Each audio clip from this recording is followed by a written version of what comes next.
Hi, welcome to Abby's Den. I'm Abby. Now in this video today we're going to unbox one more machine. This is the John Lewis JL.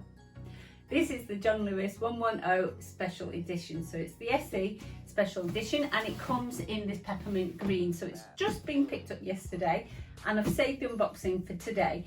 Now what I'm going to do is I'm comparing the features. I'll show you how it works and I'll show you all the different stitches and things like that.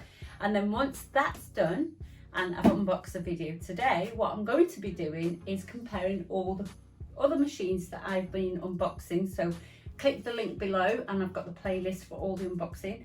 And I will demonstrate all the different features and compare them with each other so that you know which machine is the one right for you. So let's get on with the unboxing and see what's inside.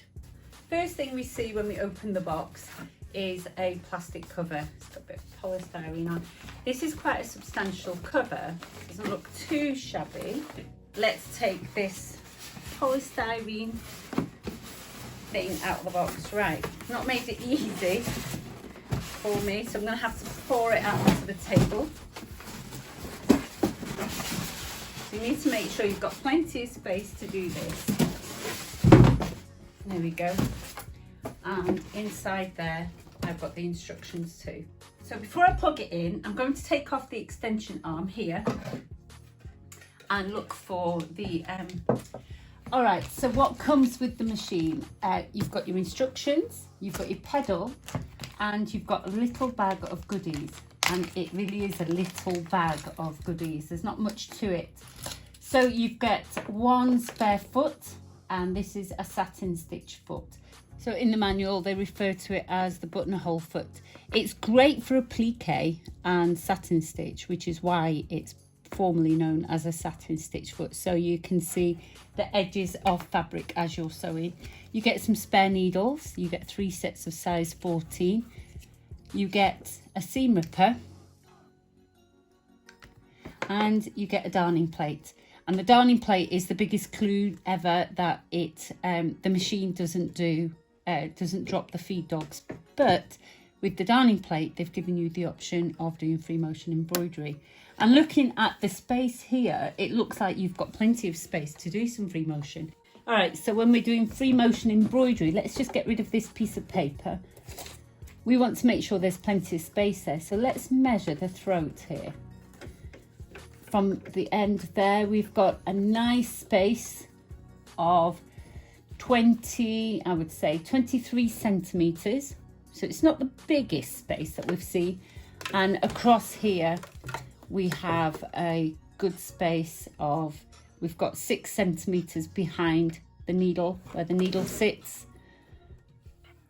And we've got another sort of 12, 13 in front. So we've got plenty of space there. And if we put a sleeve, taking this extension plate off, you've got a space there on that free arm to do a sleeve, cuffs and, you know, hems and things like that. So the machine has 14 different stitches. So we've got a regular 7 stitches for woven fabric, but actually that's for stretch fabric as well. And we've got some special stitches that does you smocking, it does you stretch, great for denim, great for knits, great for dancewear, swimwear. So the machine sits at just 7 millimeters, and if I lift it up higher, it takes it all the way up to 13 millimeters. So it gives us an extra 6 millimeters of lift for thick fabrics, which is really good. That just fits in there. We've got the power button up there.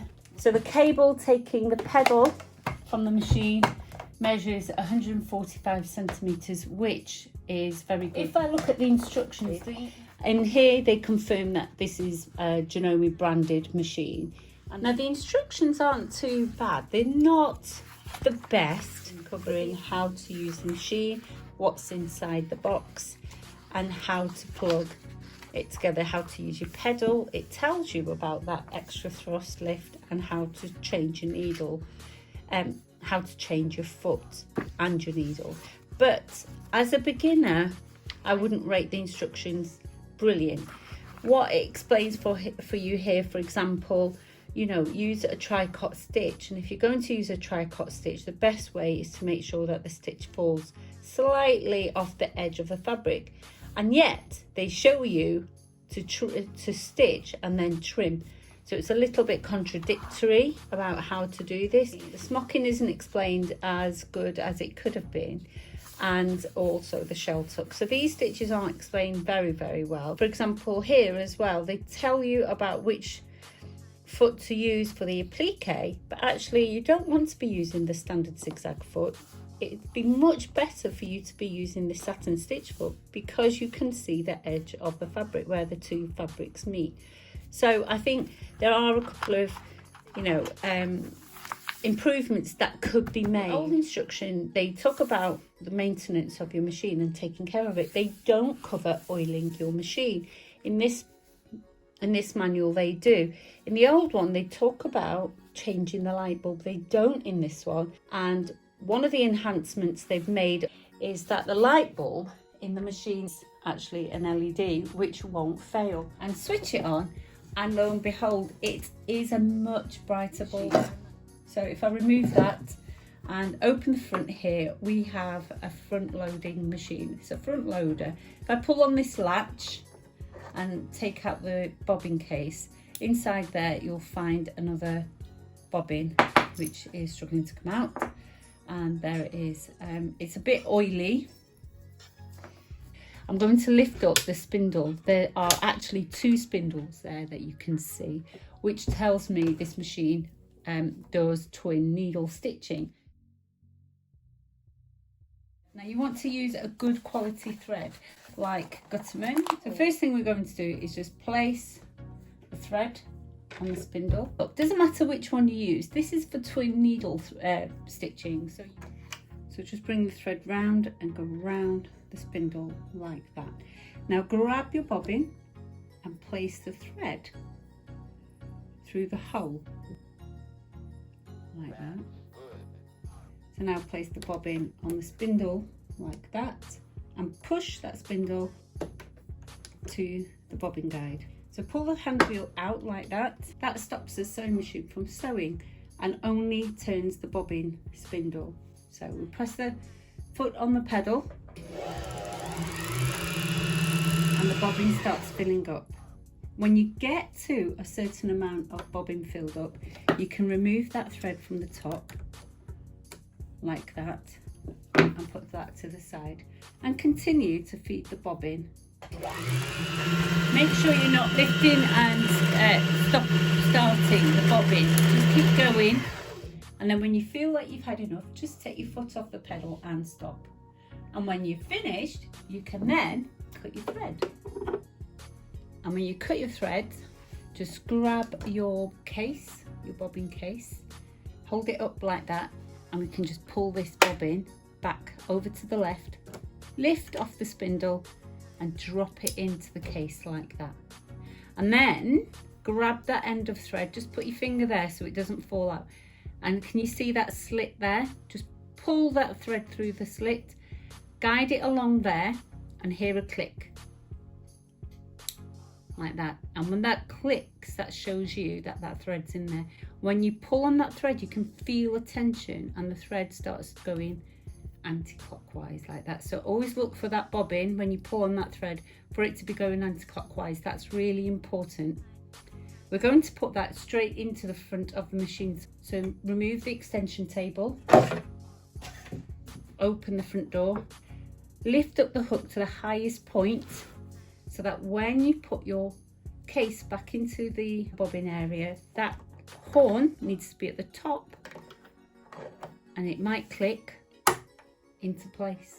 As easy as that. What we want to do now is remove that thread away from that tension spring. So we need the thread to be coming from behind the reel. Catch this guide here, scoop all the way down and around. Make sure that hook's at the highest point. You'll see the thread gets caught on the hook. Bring that down the channel and then bring the thread through the guide. Now you can see there are two guides just there. That's for when you're doing twin needle stitching. So you will have one thread coming off that guide and one thread coming off that guide. When you're only using one thread with one needle, then don't worry, you can use either that's comfortable for you. So make sure you come down that channel and scoop that thread around the guide like that. Now I can see some dirt on there, so for the first time I've got oil at the top and I've got oil at the bottom, so I'm going to make sure I use some scrap fabric. So just put the presser foot down just for the moment, like that, and it goes from front to the back like that. And then the top thread will go down with the needle and lift up the bobbin thread. So I'm holding onto that top thread. Can you see that thread come up? And then when I get the hook to the top, you can see that thread comes up from the bottom. And that's your bobbin thread. Watch it come through. And there you go. You can place that between the toes and push it to the back. So pop the extension table back and your machine is set to go.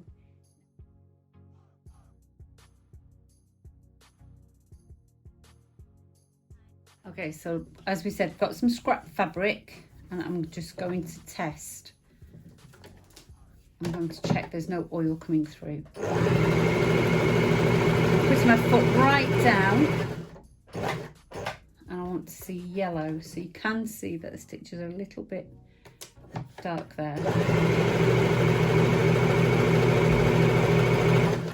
And I think, there we go. I haven't got a thread cutter. I'm going to keep looking for scissors now. This is quite a thick fabric and I'm hoping the machine will cope with it, because I know once upon a time it struggled. That feels nice. They used to feel wangy before, but actually felt really lovely to press that down.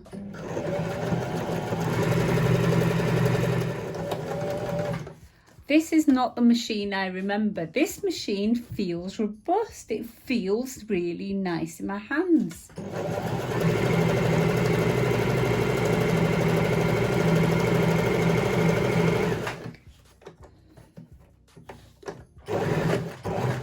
It responds really quickly. This reverse used to be such a terrible machine.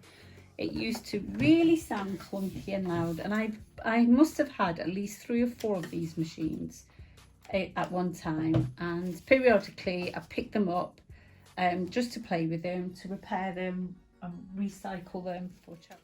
So I've got 4 layers of this quite glittery fabric and it's thick.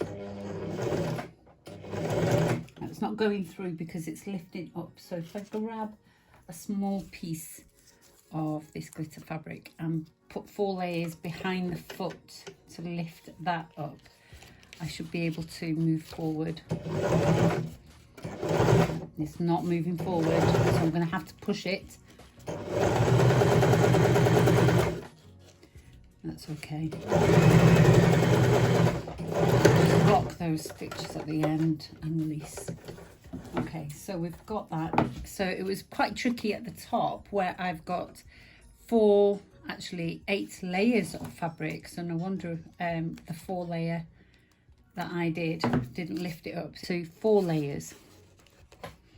It's a lot of layers I'm putting through this machine, and it's struggling a little bit, but it's really doing it.